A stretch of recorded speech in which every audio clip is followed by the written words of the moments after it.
ಕೂಷ್ಮಾಂಡ ಇದು ವಿಚಾರಗಳ ಅನ್ವೇಷಣೆ ಯೂಟ್ಯೂಬ್ ಚಾನೆಲ್ಗೆ ಸ್ವಾಗತ. ನಾನು ಶ್ವೇತಾ ಎಸ್ ಜೈನ್. ಇವತ್ತಿನ ಸಂಚಿಕೆಯಲ್ಲಿ ಒಬ್ಬ ವಿಶೇಷ ವ್ಯಕ್ತಿಯನ್ನ ನಾವು ನಿಮಗೆ ಪರಿಚಯ ಮಾಡ್ತಾ ಇದ್ದೇವೆ. ಕಿತ್ತಳೆಯ ಬುಟ್ಟಿಯಲ್ಲಿಯೂ ಕೂಡ ಅಕ್ಷರದ ಕನಸನ್ನ ಕಾಣಬಹುದು ಅನ್ನುವಂತಹ ಸಾಧನೆಯನ್ನ ಮಾಡಿದಂತಹ ಸಾಧಕ, ಹಲವಾರು ಪುರಸ್ಕಾರಗಳನ್ನ ಪಡೆದಂತಹ, ಹಾಗೆ ಕರ್ನಾಟಕದ ಕನ್ನಡ ರಾಜ್ಯೋತ್ಸವ ಪ್ರಶಸ್ತಿ ಹಾಗೆ ಪದ್ಮಶ್ರೀ ಪ್ರಶಸ್ತಿಯನ್ನ ಪಡೆದಂತಹ ಹಾಜಬ್ಬ ಅವರು ಇವತ್ತು ನಮ್ಮ ಜೊತೆ ಇದ್ದಾರೆ.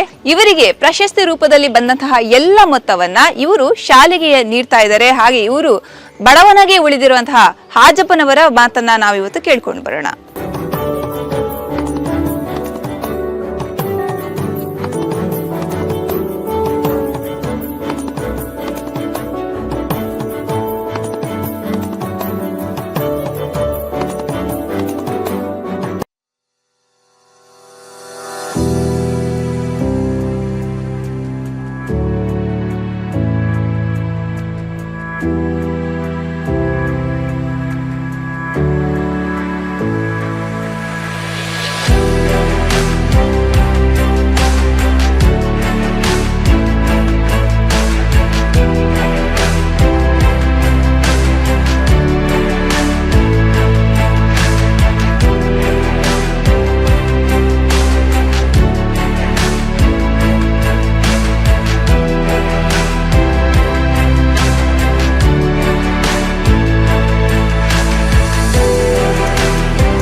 ನಮಸ್ತೆ.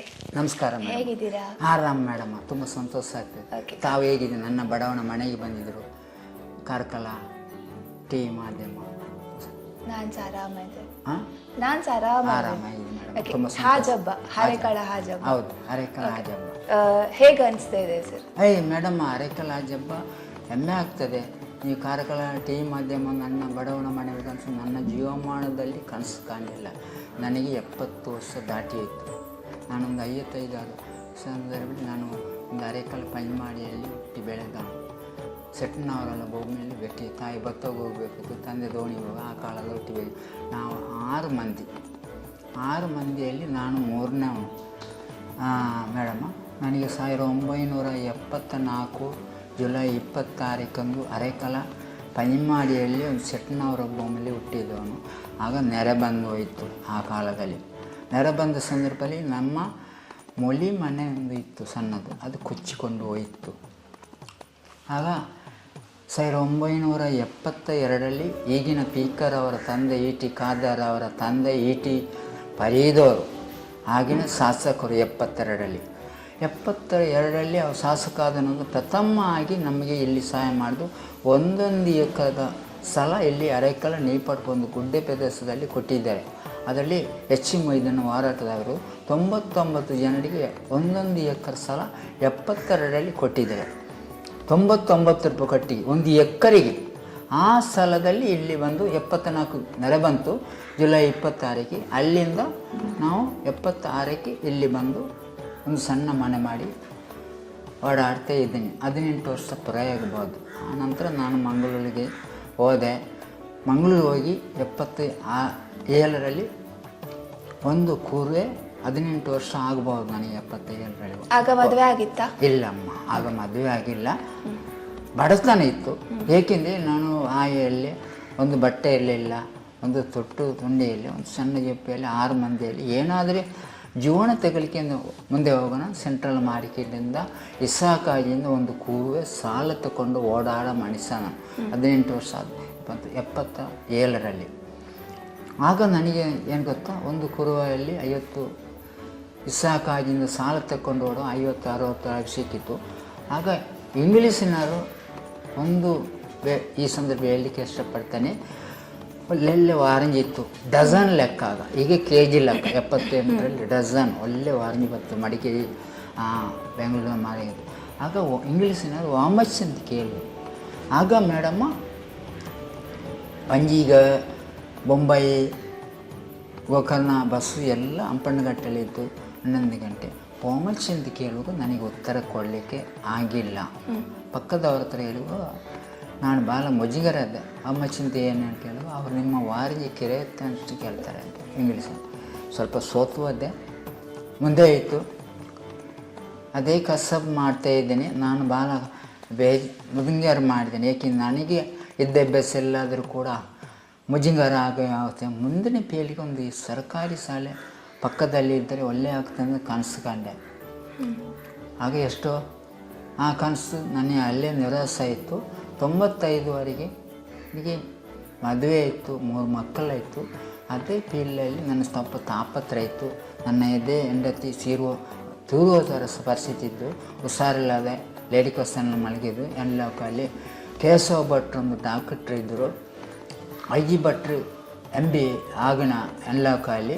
ಕೇಶವ ಭಟ್ರು ಅಲ್ಲಿ ನನ್ನ ಹೆಂಡತಿನ ಕರ್ಕೊಂಡು ಹೋಗಿ ಇಂಥ ಬಿದ್ದ ಮಗ ಹೆಂಡತಿನ ಭಾಳ ಸೋತು ಹೋಗಿ ಹುಷಾರಿಲ್ಲ ಅಲ್ಲಿದ್ದು ಎತ್ತುಕೊಂಡು ಓಡುವಾಗ 95ರಲ್ಲಿ ಎತ್ತುಕೊಂಡ ಹೋಗಿ ಹೆಂಡತಿನ ಕೇಶವ ಭಟ್ರು ಆರೋಗ್ಯ ಮಾಡಿಕೊಟ್ರು. BP ಜಾಸ್ತಿ ಆಗಿ ಆಗ ಏನಿಲ್ಲ, 1250 ಕೊಡಬೇಕಿತ್ತು ಕ್ಯಾಣಿಂಗಿ.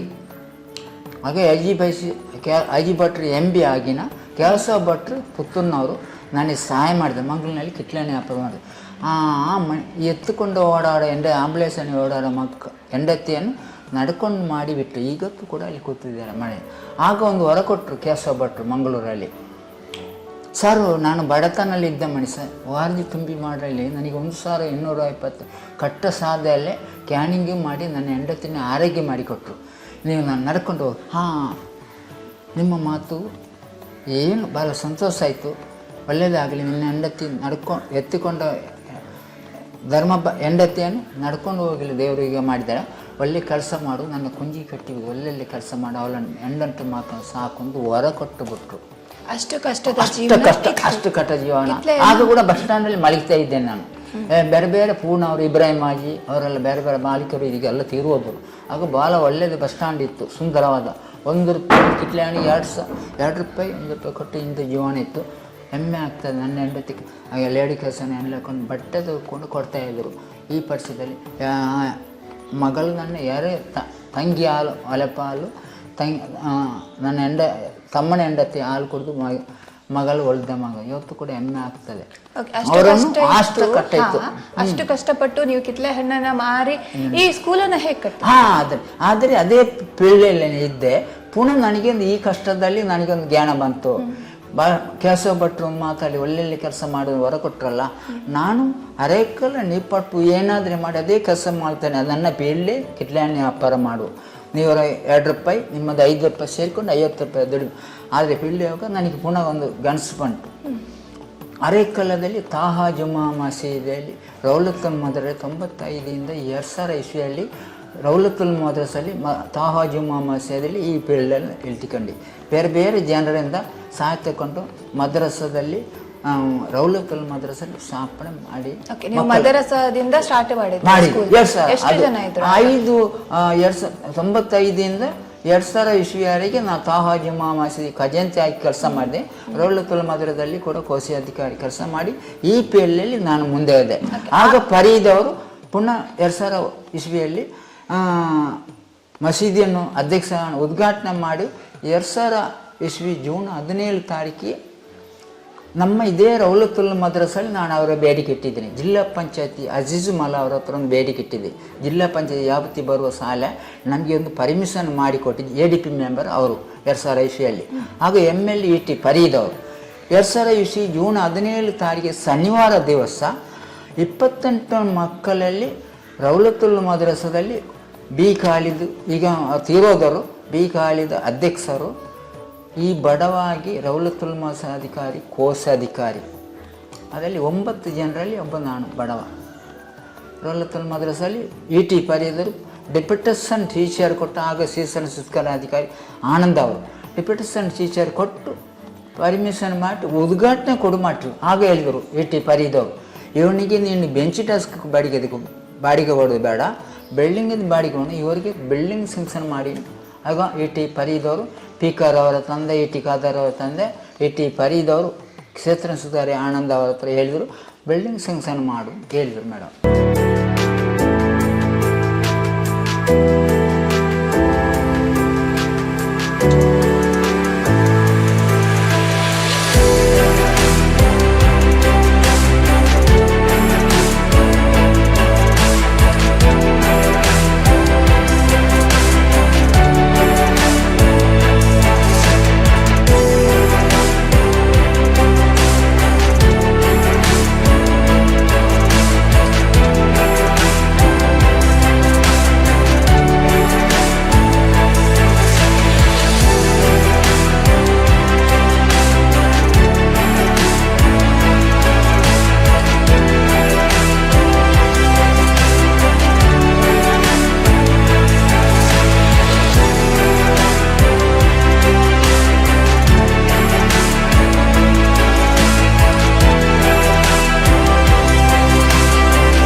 ಇಲ್ಲಿನ PUC ಶಿಕ್ಷಣ ಸಂಸ್ಥೆಯ ಪ್ರಿನ್ಸಿಪಲ್ ಆಗಿರುವಂತಹ ಡಾಕ್ಟರ್ ಅಬ್ದುಲ್ ರಜಾಕಿ ಅವರು ನಮ್ಮ ಜೊತೆ ಇದ್ದಾರೆ. ಇವರು ಈ ಶಾಲೆಯ ಬಗ್ಗೆ ಹಾಗೆ ಹಾಜಬ್ಬ ಅವರ ಸಾಧನೆಯ ಬಗ್ಗೆ ಏನ್ ಹೇಳ್ತಾರೆ ಅನ್ನುವಂಥದ್ದನ್ನ ನೋಡ್ಕೋಣ. ಸರ್ ನಮಸ್ತೆ.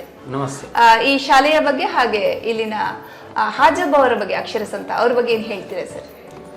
ಈಗ ಹಾಜಬ್ಬರ ಬಗ್ಗೆ ಹೇಳೋದಾದ್ರೆ ಅದು ಒಂದೆರಡು ನಿಮಿಷದಲ್ಲಿ ಹೇಳಲಿಕ್ಕೆ ಖಂಡಿತವಾಗಿಯೂ ಸಾಧ್ಯ ಇಲ್ಲ. ಆದರೆ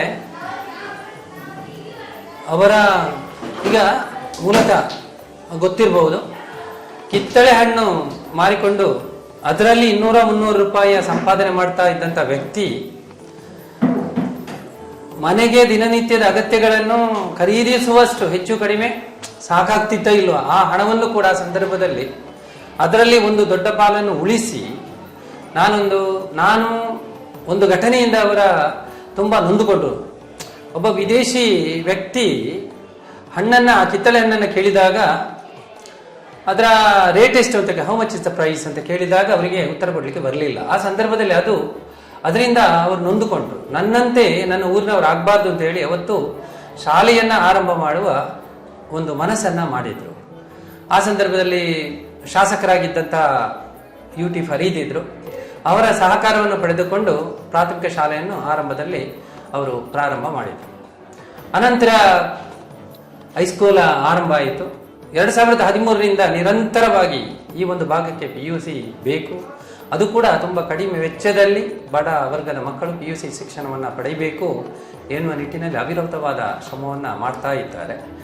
2024 ಜನವರಿ 9ರಂದು ಇಲ್ಲಿಗೆ ಹೊಸ ಪದವಿ ಪೂರ್ವ ಕಾಲೇಜು ಮಂಜೂರಾಯಿತು. 2024-25ರಿಂದ ಆರ್ಟ್ಸ್ ಮತ್ತು ಕಾಮರ್ಸ್ ಅಥವಾ ಕಲಾ ಮತ್ತು ವಾಣಿಜ್ಯ ವಿಭಾಗಗಳನ್ನು ಆರಂಭ ಮಾಡಲಿಕ್ಕೆ ಸರ್ಕಾರ ಅನುಮೋದನೆಯನ್ನು ನೀಡಿತು. ಅದರಂತೆ 2024 ಮೇ 9ರಂದು ನಾನಿಲ್ಲಿ 2024 ಮೇ 8ರಂದು ಇಲ್ಲಿ ಪ್ರಭಾರ ಪ್ರಾಂಶುಪಾಲನಾಗಿ ನಾನು ನಿಯೋಜನೆ ಮೇರೆಗೆ ಕಾರ್ಯಭಾರವನ್ನು ವಹಿಸಿಕೊಂಡು ಬಂದಿದ್ದೇನೆ. ಈ ಮೊದಲು 2022ರಿಂದ ಸರ್ಕಾರಿ ಪದವಿ ಪೂರ್ವ ಕಾಲೇಜು ನಾಲೆಪದವು ಶಕ್ತಿನಗರ ಇಲ್ಲಿ ನಾನು ಕೆಲಸ ಮಾಡ್ತಾ ಇದ್ದೆ. ಇದು ನನ್ನ ನಿಯೋಜನೆ ಮೇರೆಗೆ ಅಂತ ಹೇಳಿದರೆ ಅದು ತಾತ್ಕಾಲಿಕ ವ್ಯವಸ್ಥೆ. 1 ವರ್ಷದ ಮಟ್ಟಿಗೆ ಇಲ್ಲಿ ನಾನು ಪ್ರಭಾರ ಪ್ರಾಂಶುಪಾಲರಾಗಿ ಕರ್ತವ್ಯ ನಿರ್ವಹಿಸಲಿಕ್ಕೆ ಮಾನ್ಯ ಪದವಿ ಪೂರ್ವ ಶಾಲಾ ಶಿಕ್ಷಣ ಇಲಾಖೆ ಪದವಿ ಪೂರ್ವ ವಿಭಾಗ ಇದರ ನಿರ್ದೇಶಕರು ಆದೇಶವನ್ನು ಹೊರಡಿಸಿದ್ದಾರೆ. ಅದರಂತೆ ಇಲ್ಲಿ ಪ್ರಭಾರ ಪ್ರಾಂಶುಪಾಲನಾಗಿ ಕರ್ತವ್ಯ ನಿರ್ವಹಿಸುತ್ತಾ ಇದ್ದೇನೆ. ಈಗ ಇಲ್ಲಿ ಕೊಟ್ಟದೀಗ ಒಂದು ರೂಮ್ ಮಾತ್ರ ನಮಗೆ ಕೊಟ್ಟದ್ದು, ಒಂದು ಕೊಠಡಿಯನ್ನು ಮಾತ್ರ ಕೊಟ್ಟಿದ್ದಾರೆ. ಆರ್ಟ್ಸ್ ಮತ್ತು ಕಾಮರ್ಸ್ ಎರಡನ್ನೂ ಕೂಡ ವಿದ್ಯಾರ್ಥಿಗಳನ್ನು ಅಡ್ಮಿಷನ್ ಮಾಡಲಿಕ್ಕೆ ಅಥವಾ ಪ್ರವೇಶ ಮಾಡಲಿಕ್ಕೆ ಅವಕಾಶವನ್ನು ಕೊಟ್ಟಿದೆ. ಆದರೆ ಈಗ ಏನಾಗಿದೆ ಅಂತ ಹೇಳಿದರೆ ಒಂದು 20 ಮಕ್ಕಳು ಬಂದಿದ್ರು, 20 ವಿದ್ಯಾರ್ಥಿಗಳು. ಅದರಲ್ಲಿ 20 ವಿದ್ಯಾರ್ಥಿಗಳು ಹೇಳಿದಾಗ ನನಗೆ ಕಾಮರ್ಸ್ ಆಗ್ಬೋದು ಅಂತಿದ್ರು. ಆ ಕಾರಣದಿಂದ ಒಂದು ಕೊಠಡಿ ಇದ್ದದ್ದು ಒಂದು ಮಾತ್ರ. ಈಗ ನಮ್ಗೆ 2 ಕೊಠಡಿ ಇದ್ರೆ ಮತ್ತೆ ವಿದ್ಯಾರ್ಥಿಗಳು ಬಂದಿದ್ರೆ ಕಲಾ ವಿಭಾಗವನ್ನು ಆರಂಭ ಮಾಡಬಹುದು. ನಾನೀಗ ಯಾವ ರೀತಿ ಅಂತ ಹೇಳಿದರೆ, ಈಗ ಕೆಲವು ಒತ್ತಾಯದಲ್ಲಿ 10 ಮಕ್ಕಳನ್ನು ಅದಕ್ಕೆ ಹಾಕಿ 10 ವಿದ್ಯಾರ್ಥಿಗಳನ್ನು ಆರ್ಟ್ಸಿಗೆ ಹಾಕಿ 10 ವಿದ್ಯಾರ್ಥಿಗಳನ್ನು ಕಾಮರ್ಸಿಗೆ ಹಾಕಲಿಕ್ಕೆ ನನಗೆ ಇಷ್ಟವೂ ಇರಲಿಲ್ಲ. ಯಾಕೆಂತ ಹೇಳಿದರೆ, ಉದಾಹರಣೆಗೆ ನಮ್ಮ ಮಕ್ಕಳು ಸೈನ್ಸೇ ಓದಬೇಕು ಅಂತ ಹೇಳಿದರೆ ಅವರನ್ನು ಕಾಮರ್ಸಿಗೆ ನಾವು ಕಳಿಸ್ತೀವಿ. ಅದೇ ರೀತಿ ಬಡವರ್ಗದ ಮಕ್ಕಳು, ಅವರಿಗೆ ಸರಿಯಾದ ಮಾರ್ಗದರ್ಶನದ ಕೊರತೆ ಇದೆ, ಅಂಥ ಮಕ್ಕಳು ಕೂಡ ಕಾಮರ್ಸ್ ಕೇಳಿದಾಗ ಕಾಮರ್ಸಿಗೆ ಸೇರಿಸಿದರು. ಒಂದು ಕೊಠಡಿ ಮಾತ್ರ ಇದೆ, ಅದು ಕೊಠಡಿಯ ಸಮಸ್ಯೆ ಕೂಡ ಇತ್ತು. 20 ವಿದ್ಯಾರ್ಥಿಗಳಿಗೆ ಆರಂಭಗೊಂಡಿದೆ. ಈಗ ಸರ್ಕಾರದಕ್ಕೆ 1 ಎಕರೆ 30 ಸೆನ್ಸ್ ಜಾಗ ಇಲ್ಲೇ ಪಕ್ಕದಲ್ಲಿ 700 ಮೀಟರ್ ದೂರ ಇದೆ. ಅದು ರಸ್ತೆ ಬದಿಯೇ ಆಗ್ತದೆ. ಅಲ್ಲಿ 1 ಎಕರೆ 30 ಸೆನ್ಸ್ ಜಾಗ ಇದಕ್ಕೆ ದೊರಕಿದೆ, ಅದು ಕಾಲೇಜನ್ನು ಕಟ್ಟಲಿಕ್ಕೆ. ಅದಲ್ಲದೆ ಒಂದು ಬೋರ್ವೆಲ್ ಕೊರೆದಿದ್ದಾರೆ, ಅದರಲ್ಲಿ ಕೂಡ ಒಂದು 3 ಇಂಚ ನೀರೇನು ಸಿಕ್ಕಿದೆ. ಅದನ್ನು ಇನ್ನೂ ಇವರು ಪ್ರಯತ್ನ ಮಾಡ್ತಾ ಇದ್ದಾರೆ. 1 ವರ್ಷಕ್ಕೆ ಒಂದು 4 ಕೊಠಡಿಗಳಾಗಬೇಕು. ಆದರೆ ಫಸ್ಟ್ PUC ಮತ್ತು ಸೆಕೆಂಡ್ PUC ಅದಕ್ಕೆ 3 ಕೊಠಡಿಗಳು ಬೇಕಾಗ್ತದೆ. ಅದರ ಜೊತೆಗೆ 1 ಕೊಠಡಿ ಸಿಬ್ಬಂದಿ ವರ್ಗ ಮತ್ತು ಟ್ರಾನ್ಸ್ಪೋರ್ಟ್. ಅದಾದರೆ ಈ ಕಾಲೇಜನ್ನು ಆರಂಭದಲ್ಲಿ ಅಷ್ಟು ಸಾಕು ಅಂತ. ಈಗ ಎಷ್ಟೋ ದೊಡ್ಡ ಶ್ರೀಮಂತನಾಗಿರ್ಬೋದು, ಆ ಶ್ರೀಮಂತನಾದರೂ ಕೂಡ ಅವನೇನು ಮಾಡ್ತಾನೆ ಅಂತ ಹೇಳಿದರೆ, ತಾನು ತನ್ನ ಕುಟುಂಬ, ತನ್ನ ಬಂಧು ಬಳಗ, ಅವರ ಬಗ್ಗೆ ಮಾತು. ಇವರು ಇವತ್ತು ಕೂಡ ಅವ್ರು ದೊಡ್ಡ ಶ್ರೀಮಂತರು ಖಂಡಿತ ಅಲ್ಲ. ಅವರಿಗೆ ಬೇರೆಯವರೊಂದು ಮನೆಯನ್ನು ಕಟ್ಟಿಕೊಟ್ಟಿದ್ದಾರೆ, ಸರಿ. ಅದು ಮಾತ್ರ ಅಲ್ಲ, 20 ವರ್ಷಗಳಿಂದ ಕಳೆದ ಮಲಗಿದಲ್ಲೇ ಇರುವಂತಹ ಅವರ ಧರ್ಮಪತ್ನಿಯವರು, ಅದು 2 ಹೆಣ್ಣು ಮಕ್ಕಳು ಕೂಡ ಇದ್ದಾರೆ. ಅದು ಕೂಡ ಆರೋಗ್ಯ ಅಷ್ಟು ಅವರದ್ದು ಸರಿ ಇಲ್ಲ. ಇದೆಲ್ಲ ಇರುವಾಗ ನನಗೇನೋ ಒಂದು ದೇವರೊಂದು ಅವಕಾಶವನ್ನು ನೀಡಿದ್ದಾರೆ. ಈಗ ನನ್ನ ಮಕ್ಕಳು ಅವರ ಮಕ್ಕಳಿಗಾಗಿ ಅಲ್ಲ, ಖಂಡಿತ ಇಲ್ಲಿ ಅವರ ಮಕ್ಕಳು ಕಲೀಲಿಕ್ಕೆ ಅಲ್ಲ, ಊರವರ ಮಕ್ಕಳು ಕಲೀಲಿ ಎನ್ನುವ ಉದಾತ್ತವಾದ ಉದ್ದೇಶವನ್ನು ಇಟ್ಟುಕೊಂಡು ಈ ಎಲ್ಲ ಕೆಲಸವನ್ನು ಮಾಡ್ತಾ ಇದ್ದಾರೆ. ಅದು ಮಾತ್ರ ಅಲ್ಲ, ಯಾವುದೇ ಒಂದು ಕೆಲಸ ಇರಲಿ, ನಾವೆಲ್ಲ ಏನು ಮಾಡ್ತೇವೆ ಅಂತ ಹೇಳಿದರೆ, ನಮ್ಮದು ನಿಜವಾಗಿ ಸೇವೆ ಅಲ್ಲ. ಯಾಕೆ ಅಂತ ಹೇಳಿದರೆ, ಸರ್ಕಾರ ನಮಗೆ ವೇತನ ಕೊಡ್ತದೆ, ನಾವು ಕರ್ತವ್ಯವನ್ನು ಮಾಡ್ತಾ ಇದ್ದೇವೆ. ನಮ್ಮ ಕರ್ತವ್ಯವನ್ನು ನಮಗೆ ಕೂಲಿ ಕೆಲಸ ಕೂಡ ಯಾರು ಸರ್ಕಾರ ಕೊಡ್ತಾ ಇದೆ. ಅವರದ್ದು ಆ ಥರ ಅಲ್ಲ. ಅವರೀಗ ಬರ್ತಾರೆ, ಹೋಗ್ತಾರೆ, ಎಷ್ಟೋ ಸಮಯವನ್ನು ಇಲ್ಲಿ ಕಳೆಯುತ್ತಾರೆ, ಅದಕ್ಕೆ ಏನೂ ಒಂದು ಪೈಸೆ ಅವರಿಗೆ ಸಿಗುವುದಿಲ್ಲ. ಅದು ಮಾತ್ರ ಅಲ್ಲ, ಹೆಚ್ಚಿನ ಸಂದರ್ಭದಲ್ಲಿ ಇಂತಹ ಒಂದು ನಿಸ್ವಾರ್ಥವಾದ ಸೇವೆಯನ್ನು ಸಲ್ಲಿಸಿದವರ ಮಹತ್ವ ಸುತ್ತಮುತ್ತಲಿನ ಹತ್ತಿರದಲ್ಲಿ ಇರುವವರಿಗೆ ಗೊತ್ತಾಗಲಿಲ್ಲ. ನಾವೊಂದು ಮಾತು ಹೇಳ್ತೇವೆ, ದೀಪದಡಿ ಕತ್ತಲೆ ಅಂತ. ಅಂಥ ಪರಿಸ್ಥಿತಿ ಎಷ್ಟೋ ಬೈಗುಳವನ್ನು ಕೂಡ ತಿನ್ನಬೇಕಾಗ್ತದೆ. ಅದೆಲ್ಲವನ್ನು ಏನು ಇದ್ದರೂ ಕೂಡ ಅದರ ಬಗ್ಗೆ ತುಂಬ ತಲೆಬಿಸಿಯನ್ನು ಮಾಡಿಕೊಳ್ಳೋದು ಇವತ್ತು ಅಂತ ಹೇಳ್ತಾ ಇದ್ದಾರೆ ಅಂತ ಹೇಳಿದರೆ, ಆ ಒಂದು 4 ರೂಮ್ ಬಂದ ಕೂಡಲೇ ಮತ್ತೆ ನಾನು ವಿಜ್ಞಾನ ವಿಭಾಗವನ್ನು ಕೂಡ ಈ ಊರಿಗೆ ನಾನು ಸ್ಯಾಂಕ್ಷನ್ ಮಾಡಬೇಕಂತ ಮಂಜೂರಾತಿ, ಅದಕ್ಕೂ ಕೂಡ ಪ್ರಯತ್ನ ಮಾಡಬೇಕು ಅಂತ ಹೇಳ್ತಾ ಇದ್ದಾರೆ. ಗೊತ್ತಿರ್ಬೋದು, ಈಗಾಗಲೇ ಒಂದು 4 ವಿಶ್ವವಿದ್ಯಾನಿಲಯಗಳು ಕೂಡ ಅವರ ಬಗ್ಗೆ ಪಠ್ಯಪುಸ್ತಕದಲ್ಲಿ ಸ್ನಾತಕ ತರಗತಿಗಳಲ್ಲಿ ಅವರ ಜೀವನ ಚರಿತ್ರೆಯ ಬಗ್ಗೆ ಪಾಠಗಳು ಕೂಡ ಇವೆ. ಅಂತಹ ವ್ಯಕ್ತಿಗಳು ಲಕ್ಷದಲ್ಲಿ ಕೂಡ ಒಬ್ಬರು ಖಂಡಿತ ಇರಲಿಕ್ಕಿಲ್ಲ ಅಂತ ಆಗ್ತದೆ. ಎಲ್ಲಿ ಹೋದರೂ ಕೂಡ ಅವರು ಶಾಲೆಯ ಬಗ್ಗೆ ಚಿಂತೆ ಮಾಡ್ತಾರೆ, ಅಥವಾ ಮಕ್ಕಳ ಶಿಕ್ಷಣದ ಬಗ್ಗೆ ನಿರಂತರವಾಗಿ ಚಿಂತೆಯನ್ನು ಮಾಡ್ತಾ ಇರ್ತಾರೆ. ಒಂದು ದೃಷ್ಟಿಯಲ್ಲಿ ಯಾವಾಗ ಈ ಸರ್ಕಾರಿ ಇವತ್ತೇನಾಗಿದೆ ಅಂತ ಹೇಳಿದರೆ ಗೊತ್ತಿರ್ಬೋದು ತಮಗೆ, ಈಗ ಕನ್ನಡ ಮಾಧ್ಯಮ ಶಾಲೆಗಳಿಗೆ ವಿದ್ಯಾರ್ಥಿಗಳ ತುಂಬ ಕೊರತೆ ಇದೆ. ಯಾಕೆ ಅಂತ ಹೇಳಿದರೆ, ಇದಕ್ಕೆ ಬೇರೆ ಬೇರೆ ಕಾರಣಗಳಿವೆ. ಏನು ಅಂತ ಹೇಳಿದರೆ, ಒಂದು ಎಲ್ಲ ಕಡೆಗಳಲ್ಲೂ ಇವತ್ತು ಏನಾಗಿದೆ ಅಂತ, ಪ್ರಾದೇಶಿಕ ಭಾಷೆಗಳಲ್ಲಿ ಯಾರು ಓದ್ತಾ ಇದ್ದಾರ ಅದು ಕನ್ನಡಕ್ಕೆ ಮಾತ್ರ ಸೀಮಿತ ಆಗಿಲ್ಲ. ಅದೀಗ ಮಲಯಾಳ ಮೀಡಿಯಂ ಇರ್ಬೋದು, ಅಥವಾ ಉರ್ದು ಬೇರೆ ಕಡೆಗಳಲ್ಲಿ ಉದಾಹರಣೆ ನೋಡಿ ಮರಾಠಿ ಮೀಡಿಯಂ ಇರ್ಬೋದು. ಆಯಾಯ ರಾಜ್ಯಗಳಲ್ಲಿ ಆಯಾಯ ಪ್ರಾಂತ್ಯದ ಭಾಷೆಗಳ ಮಾಧ್ಯಮದಲ್ಲಿ ಕಲಿಸುವಂತಹ ಯಾವುದು ಶಾಲೆಗಳಿವೆ, ಅಲ್ಲಿಗೆ ವಿದ್ಯಾರ್ಥಿಗಳ ಕೊರತೆ ಇದೆ. ಈಗ ಈ ಒಂದು ಕನ್ನಡ ಮಾಧ್ಯಮಕ್ಕೆ ಯಾರು ಇವತ್ತು ಬರ್ತಾ ಇದ್ದಾರೆ ಅಂತ ಹೇಳಿದರೆ ಶಾಲೆಗಳಿಗೆ, ಬಡವರ್ಗದವರು ಬರ್ತಾ ಇದ್ದಾರೆ. ಬಡವರ್ಗದವರಿಗೂ ಕೂಡ ಗುಣಮಟ್ಟದ ಶಿಕ್ಷಣವನ್ನು ಕೊಡಲಿಕ್ಕೆ ಅದು ಅವರಿಗೆ ಹೆಚ್ಚು ಫೀಸನ್ನು ಅಥವಾ ಶುಲ್ಕವನ್ನು ತೆಗೆದು ದುಬಾರಿ ಬೆಲೆಗೆ ಯಾವುದು ನಗರಗಳಲ್ಲಿರುವಂತಹ ಕಾಲೇಜುಗಳಿಗೆ ಅಥವಾ ಶಾಲೆಗಳಿಗೆ ಹೋಗಲಿಕ್ಕೆ ಖಂಡಿತ ಸಾಧ್ಯ ಆಗುವುದಿಲ್ಲ. ಆದರೆ ಗುಣಮಟ್ಟದ ಶಿಕ್ಷಣ ಈ ಒಂದು ಗ್ರಾಮೀಣ ಪ್ರದೇಶದಲ್ಲಿ ಸರ್ಕಾರಿ ಶಾಲೆಗಳಿಂದ ದೊರೆತಾಗ ಮಾತ್ರ ಈ ಸರ್ಕಾರದ ಉದ್ದೇಶ ಕೂಡ ಇದ್ದೇ ಇರ್ತದೆ. ಅದು ಮಾತ್ರ ಅಲ್ಲದೆ ಈ ಸಾಮಾಜಿಕ ನ್ಯಾಯ ಎನ್ನುವ ಕಲ್ಪನೆಗೆ ಒಂದು ಅರ್ಥ ಬರ್ತದೆ. ಆ ನಿಟ್ಟಿನಲ್ಲಿ ಈ ಒಂದು ನಿಜವಾಗಿಯೂ ನಮ್ಮ ಅಕ್ಷಸಂತ ಹಾಜಬ್ಬರು, ಅವರು ಅಕ್ಷಸಂತ ಅಂತ ಇವತ್ತು ನಾವು ಹೇಳ್ತೇವೆ. ಅಥವಾ ಅವರ ಬಗ್ಗೆ ಹೇಳುವುದಾದರೆ ಕಿತ್ತಳೆ ಹಣ್ಣಿನ ಬುಟ್ಟಿಯಲ್ಲಿ ಅರಳಿದ ಅಕ್ಷರ ಅಂತ. ಅಂತಹ ವ್ಯಕ್ತಿ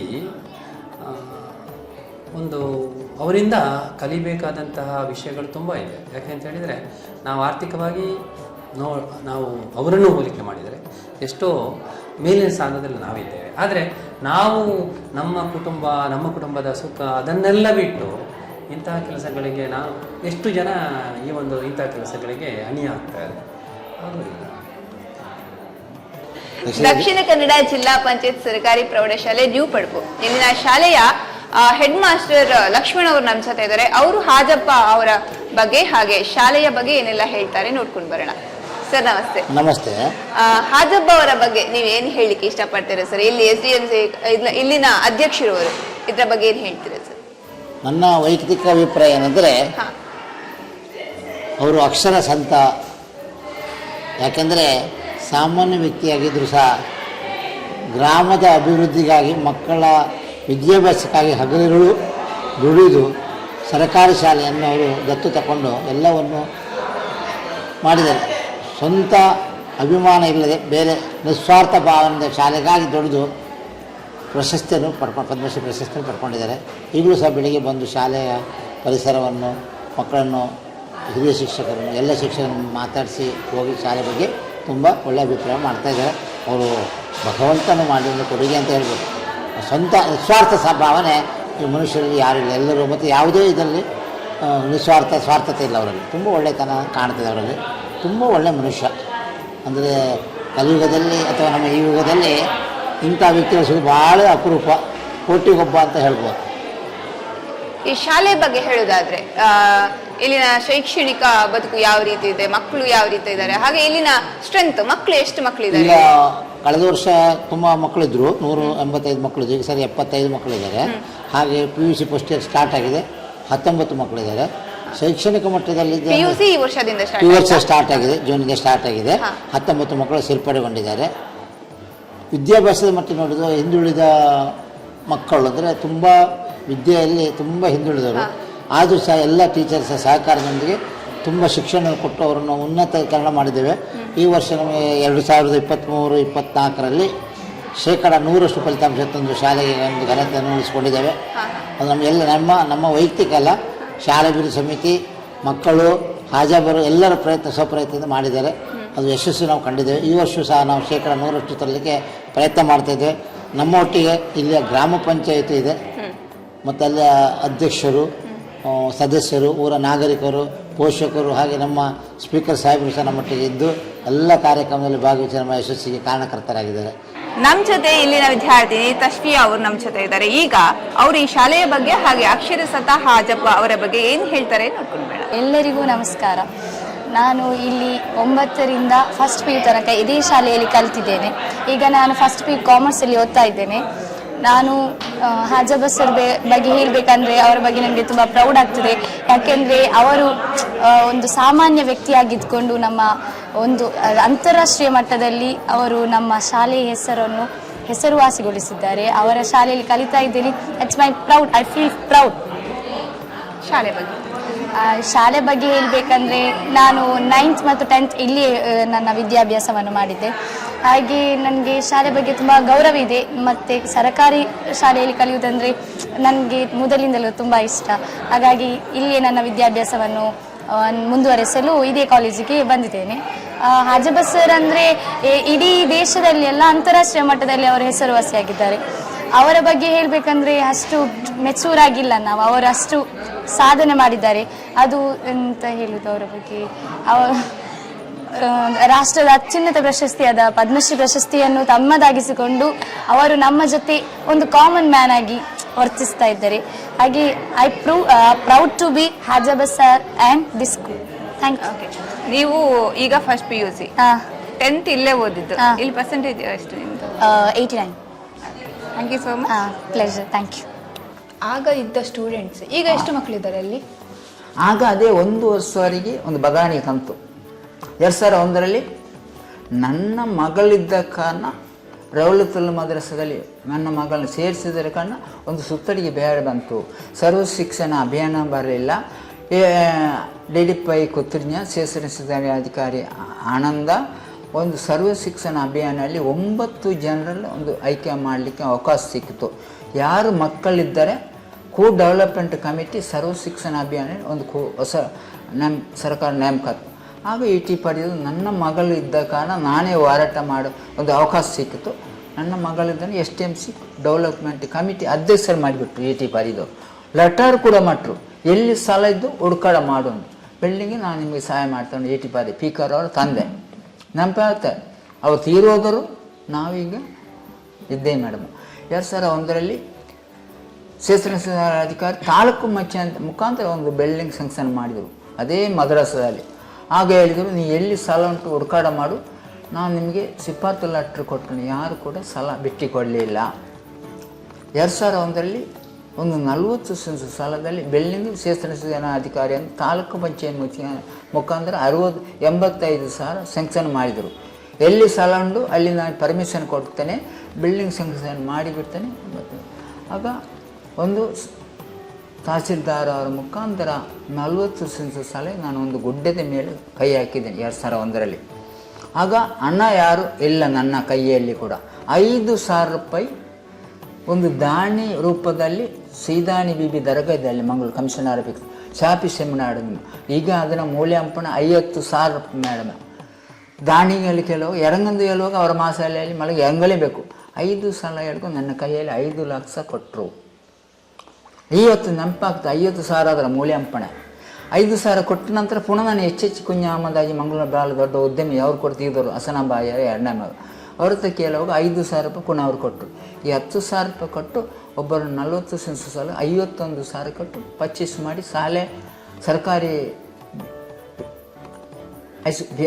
ಎಲ್ಲ ಇದಕ್ಕೆ ಪ್ರೌಢಶಾಲೆಗೆ ಸ್ಯಾಂಕ್ಷನ್ ಮಾಡಿಬಿಟ್ರು ತಹಸೀಲ್ದಾರ ಮುಖಾಂತರ. ಈಗ ನಿಮ್ಮದು PUC ಕನಸು ಕೂಡ ಇದೆ. PUC ಕೂಡ ಸ್ಯಾಂಕ್ಷನ್ ಆಯಿತು. ಮಾನ್ಯ ಅದರಲ್ಲಿ ಬಿಲ್ಡಿಂಗ್ ಆಯಿತು. ಫರೀದವರು ಮಕ್ಕಳ ದಿನಾಚರಣೆ ಅದರಲ್ಲಿ ಉದ್ಘಾಟನೆ ಮಾಡು 2001-2ರಲ್ಲಿ ತಾಲೂಕು ಪಂಚಾಯತಿ ಮುಖಾಂತರ ಪುನಃ ಸಹಾಯ ಮಾಡಿತು. 2003-2ರಲ್ಲಿ ನಾನು ಜಿಲ್ಲಾ ಪಂಚಾಯತಿ ಶಿವಾನಂದ ಮೂರ್ತಿ ಜಿಲ್ಲಾ ಸರ್ಕಾರಿ ಶಾಲೆ ಇದ್ದಾಗ JDP ಜಿಲ್ಲಾ ಪಂಚಾಯತ್ CS ಶಿವಾನಂದ ಮೂರ್ತಿ ಒಂದು IAS ಅಧಿಕಾರಿ ಮಂಗಳೂರಲ್ಲಿದ್ದರು. ಅವರು ಹತ್ರ ಕೆಲವು ಸಹಾಯ ಮಾಡು ಕೆಲವು ಅವ್ರ ಹತ್ರ ಕೇಳ್ತಾ ಇದ್ದನು. ಫರೀದವರು ಲೆಟ್ರು ಕೂಡ ಕೊಟ್ಟಿದ್ರು. ಅವರು ನನ್ನನ್ನು ಒಂದು ಪತ್ರಕರ್ತ ಪರಿಚಯ ಮಾಡಿಕೊಟ್ರು. ಅವರ ಹೆಸರು ಗುರೂಪ ಬಾಳೆಪುಣಿ ವಸಂತಿಕಾಂತ ಪತ್ರಿಕೆ ರಿಪೋರ್ಟರ್. ಅವರು ಕಿರಣ್ ನಯಂಕರ್, ಯೋಗೀಶ್ ಎಲ್ಲ ಅವರು, ಲ್ಯಾನ್ಸ್ ಬೀನ್ 4 ನನ್ನ ಮನೆಗೆ ಬಂದಿದೆ. 2004 ಸೆಪ್ಟೆಂಬರ್ 13 ನನ್ನ ಮನೆಯಲ್ಲಿ ಅಮ್ಮ ಒಂದು ಕುರ್ಸು ಇರಲಿಲ್ಲ. ನನ್ನ ತಂಗಿನ ಮನೆ ಬರ್ಕೊಂಡು ಕುರ್ಸಲ್ಲಿ ಕೂತ್ಕೊಂಡು ಅರ್ಧವಾಸಿ ಮನೆ ಇತ್ತು. ಶಾಲೆ ನೋಡಿದ್ರು. ಮರುದಿವಸ 2004 ಸೆಪ್ಟೆಂಬರ್ 16 ಒಂದು ಲೇಖನ ಬರೆಯಿದ್ರು ಮೇಡಮ್ಮ. ಕಿತ್ತಲೆ ಬುಟ್ಟಿಯಳು ಅಲ್ಲಿದ್ದ ಅಕ್ಷರ ಕನಸು ಒಂದು ಕನ್ನಡ ಪತ್ರಿಕೆಯಲ್ಲಿ ವಸಂತಿಕಾಂತ ರಿಪೋರ್ಟರ್ ಬಾಳೆಪುಣಿ. ಈಗ ಹುಷಾರಿಲ್ಲ ಮಲಗಿದ್ದಾರೆ, ಅಲ್ಲಿ ಬೇಜಾರಾಗ್ತದೆ. ಅವರೊಂದು ಲೇಖನ ಭಾಳ ನನ್ನ ಹೆಮ್ಮೆ ಅಂತ. ಬಸ್ ಸ್ಟ್ಯಾಂಡಲ್ಲಿದ್ದೆ, ಬೇರೆ ಬೇರೆ ಜನ ನನಗೆ ಆ ಲೇಖನ ನೋಡಿ ಸಹಾಯ ಮಾಡಲಿಕ್ಕೆ ಬಂದರು. ಸಾಲೆತ್ತು 51,000. ಅದನ್ನು ಬಿಟ್ಟು ಅದೇ ವರ್ಷ ಆ ಲೇಖನಲ್ಲಿ ಜಿಲ್ಲಾ ರಾಜ್ಯೋತ್ಸವ ಕೊಟ್ಟರು. ಕನ್ನಡ ಹಬ್ಬದ ವರ್ಷದ ವ್ಯಕ್ತಿ ಮಾಡಿಬಿಟ್ಟು 1,00,000 ರೂಪಾಯಿ ಕನ್ನಡ ಹಬ್ಬ ಕೊಡ. ಕನ್ನಡ ಬ್ಯಾಂಕ್ ಚೇರ್ಮನ್ ಅನಂತಕೃಷ್ಣ ಬಂದರು, ಕನ್ನಡ ಹಬ್ಬದ ರಂಗನಾಥ್ ಬಂದರು. ಇಂಥದ್ದೆಲ್ಲ ಮಾಡಿಕೊಂಡು ಮುಂದೆ ಹೋದೆ. ನಾನು 2004ರಲ್ಲಿ ಡೆವಲಪ್ಮೆಂಟ್ ಹಲವಾರು ಪ್ರಶಸ್ತಿಗಳು, ಪುರಸ್ಕಾರಗಳು, ಬಿರುದುಗಳು ಬರ್ತಾ ಇದ್ರು. ಕನ್ನಡ ರಾಜ್ಯೋತ್ಸವ ಪ್ರಶಸ್ತಿಯನ್ನ ಕೂಡ ಪಡ್ಕೊಂಡಿದ್ದೆ. ಪದ್ಮಶ್ರೀ ಅವಾರ್ಡ್ ಅನ್ನ ಕೂಡ ಪಡ್ಕೊಂಡಿದ್ದೆ. ಕನ್ನಡ ರಾಜ್ಯೋತ್ಸವ ಬಿಡಿ, ನಾನು ಜಿಲ್ಲಾ ರಾಜ್ಯೋತ್ಸವ ಕೂಡ ಪಡ್ಕೊಂಡ ಮನುಷ್ಯ ಅಲ್ಲ. ಆದರೂ ಮಾಧ್ಯಮ ನನ್ನ ಚೆಲ್ಲಿ ಬಿಟ್ಟಿದ್ದರು, ತೋರಿಸಿದರು. 2004ರಲ್ಲಿ ಕನ್ನಡ ಹಬ್ಬ ಆಯಿತು. 2005-6ರಲ್ಲಿ ರಾಮೇಶ್ವರ ಠಾಕೂರ್ ನಮ್ಮ ಜಿಲ್ಲಾಧಿಕಾರಿ ಮಹೇಶ್ವರ ರಾವ್ ಚಾಕುಟದಲ್ಲಿ ಕೂಡ ಪಾಲ್ಗೊಳ್ಳ ಅವಕಾಶ ಇಟ್ಟರು ರಾಮೇಶ್ವರ ಠಾಕೂರು. 2006ರಲ್ಲಿ ಎಣಪೆ ಅಬ್ದುಲ್ ಕುಂಜ ಎಣಪೆ ವಿಶ್ವವಿದ್ಯಾಲಯ ಪ್ರಶಸ್ತಿ ಕೂಡ ಕೊಟ್ಟರು. 2006ರಲ್ಲಿ ರಾಜ್ಯಪಾಲರ ಚಾಕುಟದಲ್ಲಿ ಮಹೇಶ್ವರ ರಾವ್ ಕೊಟ್ಟರು. 2008ರಲ್ಲಿ ಒಂದು ದೇಶದ ಪ್ರತಿಷ್ಠಿತ ಚಾನಲ್ CNN ಇದ್ದಂಗೆ ಮಾಡಿ ಹೆಮ್ಮೆ ಆಗ್ತದೆ. ಅದು ನಿಮಗೆ ಕೊಟ್ಟು ಅದು ಕೂಡ 24 ಜನರಲ್ಲಿ ಒಬ್ಬ ಬಡವ ನಾನು. ಆಜಬ್ಬ CNN ಅವಾರ್ಡ್ ಅದರಲ್ಲಿ ಯಶ್ ಚೋಪ್ರಾ, ಮೋಹನ್ ಲಾಲ್, ಅಂಬಾನಿ ಎಲ್ಲ 5 ಲಕ್ಷ ಇದ್ದರು. ಪುನರಾಜ್ಯ ಜಿಲ್ಲಾಧಿಕಾರಿ ಇದ್ದರು. ಆಗ ಕೊಟ್ಟು 5 ಲಕ್ಷ ಕೊಂಡು ಶ್ಯಾಮೆ ಬಾಟ್ರಿರು. ಪುನಃ ನಾನು 70 ಸಲ ಹಣದಲ್ಲಿ ತೆಗೆದುಕೊಂಡು ಎಣಪೈ ಅದಲು ಕೊಂಜಾಗಿ 3 ಲಕ್ಷ ಕೊಟ್ಟರು ಪುನಃ ನನಗೆ. ಆಗ 1 ಎಕರೆ 33 ಸೆನ್ಸ್ ಸಲ ಕಾಡಿ ಬೇಡಿ ಮಾಡಿ ಪುನಃ 2007-8ರಲ್ಲಿ ಕರ್ನಾಟಕ ಸರ್ಕಾರ ನಮ್ಮ ಇ ಟಿ ಪರಿದ ತೀರು ಹೋದವರು ಇ ಟಿ ಕಾದರೆ MLA ಆದರು ಪುನಃ ಹೈಸ್ಕೂಲ್ ಸ್ಯಾಂಕ್ಷನ್ ಮಾಡಿಬಿಟ್ಟು ಉದ್ಘಾಟನೆ ಕೂಡ ಮಾಡಿಬಿಟ್ಟು ನಾವು ಪದ್ಮಶ್ರೀ ಅವಾರ್ಡ್ ಸಿಕ್ಕಿದೆ. ಪದ್ಮಶ್ರೀ ಸಿಕ್ಕಿದೆ. ಒಂದೇ ಮಿನಿಟ್ನಲ್ಲಿ ಮೇಡಮ್, ಚುಟುಕದಲ್ಲಿ 2013 ಇದೆಲ್ಲ ಸಿಕ್ಕಿತ್ತು. 2013 ಮಾನ್ಯ ಸಿದ್ದರಾಮಯ್ಯ ಈಗಿನ ಆಗಿನ ಮುಖ್ಯಮಂತ್ರಿ ಒಬ್ಬ 58 ಜನರಲ್ಲಿ ಬಡವರಿಗೆ ಕರ್ನಾಟಕ ರಾಜ್ಯೋತ್ಸವ ಕೊಟ್ಟರು. ಹೆಮ್ಮೆ ಆಗ್ತದೆ. ಸಿದ್ದರಾಮಯ್ಯ ಸರ್ಕಾರ ಅಮ್ಮ ಸೇರಿದ್ರು ಸಿದ್ದರಾಮಯ್ಯ. ಅದು ಕೂಡ 2010 ಒಂದು ಚುಟುಕದಲ್ಲಿ ಹೇಳಿ ಸರಿ, ನನಗೆ ನಬಾರ್ಡ್ ಯೋಜನೆಯಿಂದ 18 ಲಕ್ಷ ಸರ್ಕಾರ ಮುಖಾಂತರ ಸಹಾಯ ಸಿಕ್ತು. ಜಿಲ್ಲಾ ಉಸ್ತುವಾರಿ ಸಚಿವರು ಪಾಲೆಮಾರು, ಲೋಕಸಭೆ ಸದಸ್ಯರು MP ನಳಿನಿಕುಮಾರ್ ಕಟ್ಲಿ, ನಮ್ಮ ಕ್ಷೇತ್ರದ ET ಖಾದರ್ ಅವರು 3 ಜನರಲ್ಲಿ 2010 18 ಲಕ್ಷ ಬಿಲ್ಡಿಂಗ್ ಆಯಿತು. ಉದ್ಘಾಟನೆ ಬೇಡು. HPCL ಕಂಪನಿ ಕೂಡ 18 ಲಕ್ಷ ಮೀಟು. ಒಂದು ವೀಣೆ ಮೇಡಮ್ 30 ತಿಂಗಳಿದ್ದರು 50 ಲಕ್ಷ ಕೆಲಸ ಮಾಡಿ ಅವರು ನನಗೆ ಇಂಥೊಂದು ಮಾದರಿಯಲ್ಲಿ ಪ್ರೇರಣೆ ಕೊಟ್ಟರು. ವೀಣಾ ಜಯಚಂದ್ರ ತುಮಕೂರಿನವರು. ಅದೇ ಕರ್ನಾಟಕ ಸರ್ಕಾರ ರಾಜ್ಯೋತ್ಸವ ಕೊಟ್ಟರು. ಕೊನೆಯ ಪಕ್ಷಕ್ಕೆ ಮೇಡಮ BBC ನ್ಯೂಸ್ ನನ್ನನ್ನು ಸರೆ ಮಾಡಿದೆ ಮೇಡಮ. 2012 ಕಾಣ್ತದೆ. ದೇಶದ ಪ್ರತಿಷ್ಠ BBC ಕೂಡ ನನ್ನನ್ನು ಬಡವನ ಸಹಕಾರ ಕೊಟ್ಟು, ಆದರೆ ಬಡವ ಕೊನೆಯ ಪಕ್ಷಕ್ಕೆ 3 ಸಲ ಶಿಕ್ಷಣ ಸಚಿವರು ಭಟ್ರು, MP ಬಂದರು, MLA ಬಂದರು, 3 ಜಿಲ್ಲಾಧಿಕಾರಿ ಶಾಲೆ ಭೇಟಿ ಕೊಟ್ಟರು. AB ಇಬ್ರಾಹಿಂ 2014 ಶಾಲೆಗೆ ಭೇಟಿ ಕೊಟ್ಟರು. 1 ಗಂಟೆ ಶಾಲೆ ಪಾಠ ಮಾಡಿ 5 ಲಕ್ಷ ಕೊಟ್ಟ AB ಇಬ್ರಾಹಿಂ ಅವರು ಕೂಡ ಪಠ್ಯಪುಸ್ತಕ ಪಾಠದಲ್ಲಿ ಪಾಲ್ಗೊಳ್ಳೋ ಅವಕಾಶ ಸಿಕ್ತು. ಆದರೆ ಪದ್ಮಶ್ರೀಗೆ 2017 ರೆಕ್ರೂಟ್ಮೆಂಟ್ ಮಾಡಿಬಿಟ್ರು. AB ಇಬ್ರಾಹಿಂ ಜಿಲ್ಲಾಧಿಕಾರಿ, ಆಗಿನ ಜಿಲ್ಲಾಧಿಕಾರಿ. ಆಗ ಕೇಳ್ತಾ ಇದ್ದರು ಮಂಗಳೂರಿನಲ್ಲಿ, ತಲೆಯಲ್ಲಿ ಬುಟ್ಟಿ ಇತ್ತು. ಅಜಬ್ಬ, ಒಬ್ಬ ಬಡವನಿಗೆ ಸರ್ಕಾರ ಕೊಡೋದು ಬಿಡೋದು ಸರ್ಕಾರ, ಆದರೆ ಮಂಗಳೂರು ಜೇಸಿ ಅವರು ನಿನ್ನ ರೆಕ್ರೂಟ್ಮೆಂಟ್ ಮಾಡಿ ಕೊಟ್ಟಿದ್ರಲ್ಲ, ಇವತ್ತಿಗೆ ನನ್ನ ಆ ಮಾತು ಹೇಳಿದವರು ಯಾರಲ್ಲಿ ಹುಡುಕಾಟ ಮಾಡಲಿಕ್ಕೆ ಅಂದರೆ. ಆದರೆ 2020 AB ಇಬ್ರಾಹಿಂ ಮಾಡಿದ MP ನಳಿನಿಕುಮಾರ್ ಕಟೀಲ್, ಜಿಲ್ಲಾ ಉಸ್ತುವಾರಿ ಸಚಿವರು, ಆಗಿನ ಜಿಲ್ಲಾ ಉಸ್ತುವಾರಿ ಸಚಿವರು ನಮ್ಮ ಯಾರು ರಮಣತರೈ ಕಾಣ್ತದೆ, ಜಿಲ್ಲಾಧಿಕಾರಿ, CO ಇಂಥದ್ದೆಲ್ಲ ನನಗೆ ಸಹಾಯ ಮಾಡಿ 2020 ಬೆಳಿಗ್ಗೆ ಮೇಡಮ್ಮ 8 ಗಂಟೆಗೆ 2020 ಶನಿವಾರ ಬೆಳಿಗ್ಗೆ 8 ಗಂಟೆ ನನ್ನ ಮನೆಗೆ ಇದೇ ಥರ ಎಲ್ಲಿಗೆ ನನ್ನ ಇದು 2015 ನಮ್ಮ ಕ್ರಿಶ್ಚನ್ ಧರ್ಮದವರು ಇದೊಂದು ಮನೆ ಮಾಡಿಕೊಟ್ರು. MP ಕೂಡ ಈ ಮನೆಗೆ ಬಂದಿದ್ದರು. ನಮ್ಮ ಶಾಸಕರು ET ಖಾದರ್ MLA ಆಗಿದ್ದರು. ಈ ಮನೆ ಬಂದರು, ದಾರಿ MP ಮಾಡ್ರು. ಅದೇ ದಾರಿಯಲ್ಲಿ ಒಂದು ಸಲಾಂ ಕೊತ್ತಿಗೆ ನನ್ನ ಮನೆಗೆ ಭೇಟಿ ಕೊಟ್ಟರು. ಹೇಳಿದ್ರು, ಯಾಕೆ ಹಂಸಮಲ್ಲರು ಅದು ಸಲಾಂ ಕೊತ್ತಿ ಯಾಕೆ ಸಾರ್ ನನ್ನ ಮನೆಗೆ ಬಂದಿದ್ದೀನಿ ಕೇಳೋ. ಏನಿಲ್ಲಪ್ಪ, ನಿಮ್ಮ ನೋಡಲಿಕ್ಕೆ ಬಂದೆ, ಶಾಲೆನ ಹೋದರು, ನನ್ನ ಬೇರೆ ತಟ್ಟಿ ಬಿಟ್ಟು ನೀವು ಹೋಗು ಅಂತೇಳಿ. 11 ಗಂಟೆಗೆ ಮೇಡಮ್ ಅವ್ರು ಬಂದು 11 ಗಂಟೆಗೆ ಶಾಲೆ ಎಲ್ಲ ನೋಡಿ 11 ಗಂಟೆಗೆ ಮೇಡಮ ನಾನು ರೈಕಲ ರೇಷನ್ ಅಂಗಡಿ ಕೀನ್ ನಿಂದಿದೆ ಮೇಡಮ್. ಚುಟುಕದಲ್ಲಿ ಹೇಳುವೆ ಕೀನ್ ನೋಡೋದು ಇದೇ ಮೊಬೈಲ್ಗೆ ನಾನು ಫೋನ್ ಬಂತು ಡೆಲ್ಲಿಯಿಂದ, ಹಿಂದಿಯಲ್ಲಿ. ಅಜಬ್ಬ ಅಂತ ಹೇಳ್ತಾರೆ. ಆದರೆ ಹಿಂದಿಯಲ್ಲಿ ಮಾತಾಡಿ ನನಗೆ ಉತ್ತರ ಕೊಡಲಿಕ್ಕೆ ಅದ. ಆಗ ಹೇಳಿದ್ರು, ಗೃಹ ಮಂತ್ರಿ ಆಫೀಸ್ನ ಫೋನ್ ಮಾಡಿದ್ರು, ನಿಮಗೆ ಪದ್ಮಶ್ರೀ ಯಾರಾದರೆ ನಾನು ಒಬ್ಬ ಅಬ್ಬಾಸ್ ಅಂದೆ ಅವರ ಕೈಯಲ್ಲಿ ಇಟ್ಟೆ, ನನಗೆ ಹಿಂದಿಯಲ್ಲಿ ಮಾತಾಡಲಿಕ್ಕೆ ಗೊತ್ತಿಲ್ಲ, ಅವನಿಗೆ ಪದ್ಮಶ್ರೀ ರೆಕ್ರೂಟ್ಮೆಂಟ್ ಐತೆ, ಅವನು ಏನು ಹೇಳ್ತೀರಿ ಅಂತ ಹೇಳುವಾಗ ಅವ್ರ ಹತ್ರ ಹೇಳಿ ನಾವು ಧನ್ಯವಾದ ಹೇಳಿ ಅಂತ ಅವ್ರು ಫೋನ್ ಎತ್ತಿ ಬಿಟ್ಟರು ಮೇಡಮ. ಸೋತು ಹೋದೆ ನಾನು. ಫೋನ್ ಎತ್ತಿಕೊಂಡ ಮರುದಿವಸ ಸಾಯಂಕಾಲ 7 ಗಂಟೆಗೆ ನನಗೆ ಜಿಲ್ಲಾ ಕೇಂದ್ರದ ಫೋನ್ ಬಂತು, ನೀವು ನಾಳೆ ಬೆಳಗ್ಗೆ 8 ಗಂಟೆ 9 ಗಂಟೆ ನಿಮ್ಮ ಜೀಬು ಕಳಿಸಿದ್ದೆ ತಹಸೀಲ್ದಾರು. ಸರ್ ನನಗೆ ಜೀಬು ಕಡ್ದು ಮೇಡಮ್, ಆಗ ಇಂದು ಮೇಡಮ, ಈಗ ಡೈರೆಕ್ಟ್ ಆಗಿದ್ದಾರೆ ಇಂದು ಮೇಡಮ್ ಜಿಲ್ಲಾಧಿಕಾರಿ, ADC ಮೇಡಮು ಮೇಡಮೇ ಕೂಡ ಗೊತ್ತಿರ್ಬೋದು.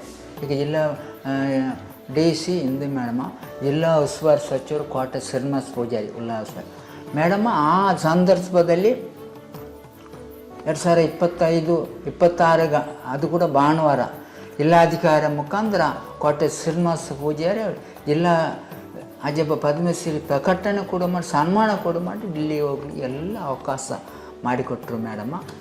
ನಾನು ಇವತ್ತಿಗೆ ಸೋತು ಹೋದೆ. ಪದ್ಮಶ್ರೀ ಪ್ರಕಟಣೆ ಮಾಡಿದರು, ಆದರೆ ಕೊರೋನಾ ಇದ್ದ ಕಾರಣ 1 ವರ್ಷ ಮುಂದೆ ಹೋಯಿತು. ಆದ ಕಾರಣ 2021 ಅಲ್ಲಿ ನವಂಬರ್ 8 ತಾರೀಕಿಗೆ ನನ್ನನ್ನು ಈ ಬಡವನ ಅಲ್ಲಿಂದ ಮಂಗಳೂರು ಜಿಲ್ಲಾಧಿಕಾರಿ ಡಾಕ್ಟರ್ ರಾಜೇಂದ್ರ ಸರ್ ತಹಸೀಲ್ದಾರ ಮುಖಾಂತರ ನನ್ನ ಮನೆಗೆ 4 ಗಂಟೆ ಜೀಬುಲ್ ಕಳಿಸ್ಕೊಂಡು ಏರ್ ಇಂಡಿಯಾ ಹತ್ಬಿಟ್ಟು ಡೆಲ್ಲಿ ಕಳಿಸಿದ್ರು. ಕಿತ್ತು ನನ್ನ ಜೀವಮಾನದಲ್ಲಿ ನಾನು ಕನಸು ಕಾಣಲಿಲ್ಲ. ಒಬ್ಬ ಸಾಮಾನ್ಯ ನಾಯಕ ಹೊಟ್ಟೆ ಪಾತ್ರ ಓಡೋ ಮನುಷ್ಯ ದೇಶದ ಪ್ರಧಾನಮಂತ್ರಿ ನರೇಂದ್ರ ಮೋದಿ ಅವರಲ್ಲಿ ನಿಲ್ತಾನೆಂದು ಕೂಡ ನನ್ನ ಜೀವಮಾನದಲ್ಲಿ ಕನಸು ಕಾಣಲಿಲ್ಲ. ನೋಡಿ, ರಾಷ್ಟ್ರಪತಿಯವರು ಇವತ್ತು ಕೂಡ ಹೆಮ್ಮೆ ಆಗ್ತದೆ. ಈಚೆ ನೋಡಿ ಹೇಳಿದ್ರು, ನನ್ನ ಮೇ ಜುಂಬಾಗ್ತದೆ. ಯಾಕೆಂದರೆ ನಾನು ದೇಶದ ಪ್ರಧಾನಮಂತ್ರಿಗಳ ರಾಷ್ಟ್ರಪತಿ ಭವನದಲ್ಲಿ ಚಪ್ಪಲನ್ನ ಇಟ್ಟುಕೊಂಡು ಒಬ್ಬ 130 ಕೋಟಿ ಜನರಲ್ಲಿ ಒಬ್ಬ ಬಡವ. ನಾನು ಚಪ್ಪಲನ್ನ ಇಟ್ಟುಕೊಂಡು ನಾವು ದೂರ ಪ್ರಧಾನಮಂತ್ರಿ ನಿಲ್ಲುವಾಗ ರಾಷ್ಟ್ರಪತಿ ಹೋಗಿ ಧನ್ಯವಾದ ಮೇಡಮ್. ಆನಂತರ ಚಾಕುಟದಲ್ಲಿ ಈ ಸಂದರ್ಭದಲ್ಲಿ ಅವರು ಹೇಳಿದರು, ಎಲ್ಲ ಇತ್ತು ಚಾಕುಟದ ಒಂದು ಹಗ್ಗ ಥರ ನಾಡೆ ಕಟ್ಟಿ ರಾಷ್ಟ್ರಪತಿ ಇಲ್ಲ. ಆ ಸಂದರ್ಭದಲ್ಲಿ ದೇಶದ ಪ್ರಧಾನಮಂತ್ರಿ ಬರ್ತಾ ಇದ್ದರು. ಎಲ್ಲರನ್ನು ಮುಟ್ಟಿಕೊಂಡು ಮಾತಾಡಿ ಬಡವನ್ನು ಕೈ ಕೊಡಿದರು. ಒಬ್ಬ 130 ಕೋಟಿ ಜನರ ಪೈಕಲ್ಲಿ ನನ್ನ ಕೈಯಲ್ಲಿ ಆ ಸಂದರ್ಭದಲ್ಲಿ ಬ್ಯಾಂಡೇಜ್ ಇತ್ತು. ಕೈಯಲ್ಲಿ ಇಟ್ಟು ನನ್ನ ಕೈ ಹಿಡಿದು ನನ್ನ ಮೈ ಜುಮ್ಮಾಯಿತು. 1 ಕೋಟಿ ಅಲ್ಲ 2 ಕೋಟಿಯಲ್ಲಿ ಕೂಡ ದೇಶದ ಪ್ರಧಾನಮಂತ್ರಿ ಕೇಳಲಿಕ್ಕೆ ಅವಕಾಶ ಇತ್ತು. ಮಾತು ಬರಲಿಲ್ಲ. ಚಾಕುಟದಲ್ಲಿ ನನ್ನನ್ನು ಕೈ ಹಿಡಿದು, ಓ ಅರ್ಜಿಸಲ್ಲರೇ, ಓ ಕೂಲು ಬಣಾಯ ಅಂತ ದೇಶದ ಪ್ರಧಾನಮಂತ್ರಿ ಹೇಳುವಾಗ ಎಲ್ಲಿದ್ದೆ ಮೇಡಮ್, ನಾನು ಬಡವ. ಇದು ಪರಿಚಯ ಮಾಡಿಕೊಟ್ಟು, ಇದು ಜನರಿಗೆ ಒಬ್ಬ ಸಾಮಾನ್ಯ ನಾಯಕರಿಗಾಗಿ ದೇಶದ ಪ್ರಧಾನಮಂತ್ರಿ ಕೊಟ್ಟ ಕೊಡುಗೆ. ಜಿಲ್ಲಾ MP ಅವರಿರ್ಬೋದು, ಉಸ್ತುವಾರಿ ಸಚಿವರು, ಇದು ಎಲ್ಲ ನನ್ನ ಒಂದು ಭಾಗ್ಯ. ಜಿಲ್ಲಾಧಿಕಾರಿ ಇಂಥ ಒಂದು ಅವಕಾಶ. ಪುನಃ ನನಗೆ 2022ರಲ್ಲಿ ಸರ್ಕಾರಿ ಶಾಲೆ 1 ಎಕರೆ 30 ಗುಂಟು ಸರ್ಕಾರಿ ಪೀಸ್ ಆಗುವುದನ್ನು ಕಾಣಿಸಿತ್ತು.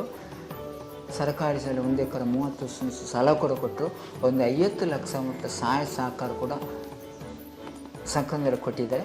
ಈ ವರ್ಷ 2020-24ರಲ್ಲಿ ಅರೆಕಲ್ಲ ನೀಪಟ್ಟು ಸರ್ಕಾರಿ ಶಾಲೆಯಲ್ಲಿ PUC ಮಾನ್ಯ ಸಿದ್ದರಾಮಯ್ಯ ಸರ್ಕಾರ ಸ್ಯಾಂಕ್ಷನ್ ಮಾಡಿಬಿಟ್ರು. ಅಜಬ್ಬ ಕೋಳದ್ದು. ಮೊನ್ನೆ ಕೂಡ ಸಣ್ಣ ಕರ್ನಾಟಕ ಸರ್ಕಾರ ಮಾನ್ಯ ಸ್ಪೀಕರ್ E.T. ಖಾದರ್ ಉದ್ಘಾಟನೆ ಮಾಡಿ ಕೂಡ ಬಿಟ್ಟರು. ಇದರ ಸ್ಪೀಕರೇ ಅಧ್ಯಕ್ಷರು E.T. ಖಾದರ್ ಅವರು ಕೂಡ. ಇದು ಅವರ ಕ್ಷೇತ್ರದ ಶಾಲೆ. ಇನ್ನೂ ಕೂಡ ನನ್ನನ್ನು ಮಾನ್ಯ MP ಇರ್ಬೋದು, ಸನ್ಮಾನ್ಯ ಈಗ ಹೊಸ MP ಇದ್ದಾರೆ, ಅವ್ರ ಹತ್ರ ಕೂಡ ಭೇಟಿಗೆ ಇಟ್ಟಿದ್ದೇನೆ. ಸಹಾಯ ಮಾಡಬೇಕು ಅಂತ ಕನಸು ಕಂಡಿದೆ. ಚೌಟ್ರು ಅವರು ಇವಾಗ ನಳಿಕುಮಾರ್ ಕಟ್ಟಿ 3 ಸಲ ಇನ್ನಾದರೂ ಸಹಾಯ ಸಹಕಾರ ಕೊಟ್ಟರು. ಜಿಲ್ಲಾ ಉಸ್ತುವಾರಿ ಸಚಿವರು ಕೂಡ 10 ಲಕ್ಷ ಕೊಟ್ಟರು. ಮಾನ್ಯ ಜಿಲ್ಲಾಧಿಕಾರಿ ಅವರು ಮೊನ್ನೆ ಕೂಡ ಕರಾವಳಿ ಉತ್ಸವದ ಸಂದರ್ಭದಲ್ಲಿ ಮೊನ್ನೆ ಡಿಸೆಂಬರ್ 21 ತಾರೀಕಿಗೆ ಒಂದು ಹೆಮ್ಮೆ ಆಗ್ತದೆ ಮೇಡಮ್. ಸಾಮಾನ್ಯ ಬಡತನ ಇದ್ದ ನಾಗರಿಕರಲ್ಲಿ ಬಡತನ ಇದ್ದ 70 ವರ್ಷ ಮನುಷ್ಯನ್ ಕರಾವಳಿ ಉತ್ಸವದ ಸಂದರ್ಭದಲ್ಲಿ ಮೊನ್ನೆ ಡಿಸೆಂಬರ್ 21 ತಾರೀಕಿಗೆ ಕರಾವಳಿ ಉತ್ಸವದ ಬೆಳಿಗ್ಗೆ 8 ಗಂಟೆಗೆ ನನ್ನನ್ನು ಜಿಲ್ಲಾಧಿಕಾರಿ, ಮಂಗಳೂರು ಜಿಲ್ಲಾಧಿಕಾರಿ ಅವರು ಯಾವ ಒಂದು ವಿಮಾನದಲ್ಲಿ ಮಂಗಳೂರು ಸುತ್ತಾಡಲಿಕ್ಕೆ ಒಂದು ಅವಕಾಶ ಕೊಟ್ಟರು. ಮಾನ್ಯ ನನ್ನ ಬಡತನ ಇದ್ದ ಬಡವನ ಅರೆಕಲ ಅಜಬ್ಬನ್ನು ಜಿಲ್ಲಾಧಿಕಾರಿ 10 ಅಂತ ಹೇಳಿದರು. ದೇವರು ನನ್ನನ್ನು ಈ ಹಂತಕ್ಕೆ ಮುಟ್ಟಿ ದೇವರ ಹತ್ರ ನಾನು ಪ್ರಾರ್ಥನೆ ಮಾಡ್ತೇನೆ. ಜನರಿಂದ ಸಹಾಯ ತಗೊಂಡಾಗಿದೆ, ಜನರಿಂದ ನಾನು ಕೂಡಿ ಬರೆಸೋ ಅವಕಾಶಕ್ಕೆ ದೇವರ ಹತ್ರ ಪ್ರಾರ್ಥನೆ ಮಾಡಿದೆ. ಅಂತೆ ನನ್ನ ಗೋರಿ. ನಾನು ಮನೆಯಲ್ಲಿ ಕೂತ್ಕೊಂಡಿದ್ದರೆ ನಾನು ಜನರಿಂದ ಕೂಡಿ ಬೆಳೆಸೋ ಅವಕಾಶ ಎಲ್ಲಿಲ್ಲ. ಹೆಂಡತಿ ಮಕ್ಕಳು ಸಾಧಿಕೊಂಡು ಜೀವನ ತೆಗ್ತಾರೆ. ನಾನು ಜನರಿಂದ ಸೇರಿಕೊಳ್ಳಲಿಕ್ಕೆ ಅವಕಾಶ ಇಲ್ಲ. ಆದ ಕಾರಣ ಜನರಿಂದ ಕೂಡಿ ಬೆಳೆಸೋ ನನಗೆ ಒಂದು ಅವಕಾಶ ಕೊಟ್ಟರು. ಮಾಧ್ಯಮ ಸೋರಿಸಿದ್ದಾರೆ. ಈ ಫೀಲ್ಡಲ್ಲಿ ಇದ್ದೇನೆ, ಬೇರೆನಲ್ಲ. ನಾನು ಸ್ವಾರ್ಥಗಲ್ಲ. ನನ್ನ ಊರಿನಲ್ಲಿ ನಾನು ದೇಶದ ಸಾಮಾನ್ಯ ಮನುಷ್ಯರಾಗಿ ಅರೆಕಲದಲ್ಲಿ ಜನ ಶ್ರೀಮಂತರು ಇದ್ದವರು, ಬಡತನ ಇದ್ದವರು, ನನ್ನಿಂದ ಬಡತನ ಇದ್ದರು. ಅದು ದೇಶದ ಪ್ರಧಾನಮಂತ್ರಿ ಪದ್ಮಶ್ರೀ ನನಗೆ ರಾಷ್ಟ್ರಪತಿ ಪ್ರಧಾನಮಂತ್ರಿ ನರೇಂದ್ರ ಪದ್ಮಶ್ರೀ ತಗೊಂಡು ನನ್ನ ಮನೆಯಲ್ಲಿ ನಿಂತರೆ ಇದರಿಂದ ನನಗೆ ಜಾಸ್ತಿ ಏನು ಮಾತಾಡಲಿಕ್ಕೆ ಉಂಟು ಮೇಡಮ್. ನೀವಾಗ ಹೇಳಿದ್ರಿ ಫಾರಿನ್ ಹುಡುಗಿಯವರು ನನಗೆ ಹೌ ಮಚ್ ಅಂತ ಕೇಳಿದಾಗ ನನಗೆ ಉತ್ತರ ಕೊಡ್ಲಿಕ್ಕೆ ಆಗಲಿಲ್ಲ, ನನಗೆ ಅವಮಾನ ಆದಂಗಾಯ್ತು. ನನ್ನ ಈ ಸ್ಥಿತಿ ಈ ನಮ್ಮ ಹರೆಕಳ ಮಕ್ಕಳಿಗೆ ಬರಬಾರ್ದು ಅಂತ ಹೇಳಿ ನೀವು ಸ್ಕೂಲ್ ಅನ್ನ ಕಟ್ಟಿದ್ವಿ. ನನ್ನ ಮಗಳು ಕೂಡ ಕಲಿತಾ ಇಲ್ಲ ಆ ಥರದ. ಇವತ್ತು ಕೂಡ ಯಾರು ಫೋನ್ ಮಾಡಿದರೆ ಕೂಡ ನನ್ನ ಮಗಳು ಅದೇ 10ನೇ ತರಗತಿ ಪಾಸ್ ಆದ್ದು. ಇವತ್ತು ಕೂಡ ನನ್ನ ಮಗಳಿಗೆ ಸ್ವಲ್ಪ ಬುದ್ಧಿ, ನನಗೆ ಬರೋವಿಲ್ಲ. 10ನೇ ತರಗತಿ ಫೋನ್ ಬಂದರೆ ಮಾತಾಡ್ತಾಳೆ. ಯಾರು ಬಂದರೂ ಕೂಡ ಈ ಮನೆಗೆ ಯಾರು ಬರ್ತಾರೆ ನನ್ನ ಫೋನ್ ನಂಬರ್ ಬೀಳ್ತಾರೆ. ಆದ ಕಾರಣ ನಾನು ಅದನ್ನು ಹೆಮ್ಮೆ ಪಡ್ತೇನೆ. ಮುಂದಿನ ಪೀಳಿಗೆ ಜನರಿಂದ ಜನರು ಹೋದೆ, ಆದರೆ ಮುಂದಿನ ಪೀಳಿಗೆ ಒಳ್ಳೆಯ ನಾನು ಮಕ್ಕಳಿರ್ತಾರೆ. ನಾವೊಬ್ಬ ಸಾಮಾನ್ಯ ನಾಗರಿಕರಾಗಿ ನನ್ನ ಮುಜಿಂಗಾರದ ಜನನಂಡೆ BCom ಮಕ್ಕಳು ಕುವೆಂಪು ಯೂನಿವರ್ಸಿಟಿ ನೋಡಲಿಲ್ಲಮ್ಮ. 2013 14 BCom ಮಕ್ಕಳ ಪಾಠದಲ್ಲಿ BCom ವಿಭಾಗದಲ್ಲಿ ಪಠ್ಯಪುಸ್ತಕ ಸೇರಿಸಿದ್ರು. ನಾನು ಅಂಥ ಜನ ಮೇಡಮ್ಮ ಅಲ್ಲ. BCom ಮಕ್ಕಳ ಪಾಠದಲ್ಲಿ ಕುವೆಂಪು ಯೂನಿವರ್ಸಿಟಿ, ಮಂಗಳೂರು ಯೂನಿವರ್ಸಿಟಿಯಲ್ಲಿ ಇಸ್ಮತ್ ಬಜೀರ್ ಬರೆದು, ಕುವೆಂಪು ಯೂನಿವರ್ಸಿಟಿಯಲ್ಲಿ ಡಾಕ್ಟರ್ ಆಂಜನಪ್ಪ. ಇಂಥ ಒಂದು ಅವಕಾಶ ನನ್ನಲ್ಲಿ ಜನರು ನನಗೆ ಕೊಟ್ಟಿದ್ದಾರೆ. ಆದ ಕಾರಣ ಮುಂದಿನ ಪೀಳಿಗೆಯಲ್ಲಿ ನಮ್ಮ ಕರ್ನಾಟಕದ ಮೂಲೆಯಲ್ಲಿದ್ದ ಜನನ್ನು ದೇಶದ ಅಂಗಲಿಗೆ ಹಾಕಿದ್ದಾರೆ. ಆದ ಕಾರಣ ಇದೊಂದು ನನಗೆ ಅಪಾರ ಕೊಡುಗೆ. ಜನರಿಂದ ಜನ ನನಗೆ ಸಹಾಯ ಕೊಟ್ಟಿದ್ದಾರೆ. ಆದ ಕಾರಣ ಇನ್ನೇನೇ ಕೇಳಿಲ್ಲ. ಇನ್ನೂ ಕೂಡ ನಿಮ್ಮ ಮಾಧ್ಯಮರ ಮುಖಾಂತರ ಸಹಕಾರ ಸಹಾಯ ಬೇಕು ಅಂತ ಮನೆ ಮಾಡ್ತೇನೆ. ಕುಸುಮ ಅಂತ ಚಾನಲ್ ನನ್ನ ಬಡವಣ ಮನೆಗೆ ಬಂದಿದ್ದರು. ಕುಸುಮ ಚಾನಲ್ ಇನ್ನೂ ಕೂಡ ದೇಶದಲ್ಲಿ ಬೆಲೆಯಲ್ಲಿ ಈ ಅಜಬ್ಬ ಮನೆಯಲ್ಲಿ ನಾನು ಕಾರ್ಕಳ ಅಂತೇಳಿ ಕಾರ್ಕಳ ತುಂಬ ಸಲ ನಾನು ಸಹಾಯ ಸಹಕಾರ ಸಿಕ್ಕಿದೆ. ನಿಮ್ಮ ಬೇಡಿಕೆಗಳಿಗೆ ಜನರಿಂದ ಸಹಕಾರಗಳು ಸಿಗ್ಲಿ ಅಂತ ಆಶೆ, ದೇವರು ನಿಮಗೆ ಆಯುಷ್ಯ ಆರೋಗ್ಯ ಎಲ್ಲ ಕೊಟ್ಟು ಕಾಪಾಡಲಿ ಅಂತ ಈ ಸಂದರ್ಭದಲ್ಲಿ ಕೇಳ್ತಾ ಇವತ್ತಿನ ಕಾರ್ಯಕ್ರಮವನ್ನು ಶೇರ್ ಮಾಡಿದ್ದಕ್ಕಾಗಿ ಧನ್ಯವಾದಗಳು.